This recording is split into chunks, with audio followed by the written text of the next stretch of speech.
foydali ilm deyapti hadisda. Siz aytyapsiz, men yoshim bir joyda bo'lsa, bu kallam, aqlim tortmaydi, zehnim yo'q, ilmga qancha harakat qildim, bo'lmadi desa, payg'ambarimiz sollallohu alayhi vasallam sadaqatun jariya, puling bordir, sadaqa jariya qil, boraveradi qabrga deyapti.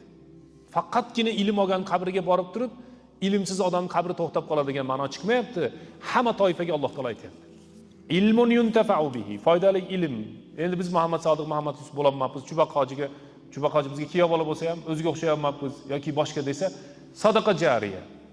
Sadaqa jariyaga harakat qiling, bo'ladi-yu. Ana masjid solyapti, boshqa narsa qilyapti, qurilishlar bo'lyapti. Hozir domlamiz e'lon qilganday 500 so'm, 1000 so'm, 2000 so'm. Ya uni ham eplayapman. Bolani tarbiya qiling, uydagi bolani. Valadun solihun yad'ulahu. Hech bo'lmaganda bolani tarbiya qiling, ikkitasini, bittasini. O'lganda qo'y so'yib yugurib, ertasi kuni hamma rozi bo'ldimki deydigan emas. O'tgandan keyin otasini eslab to'xtamay duo qiladi.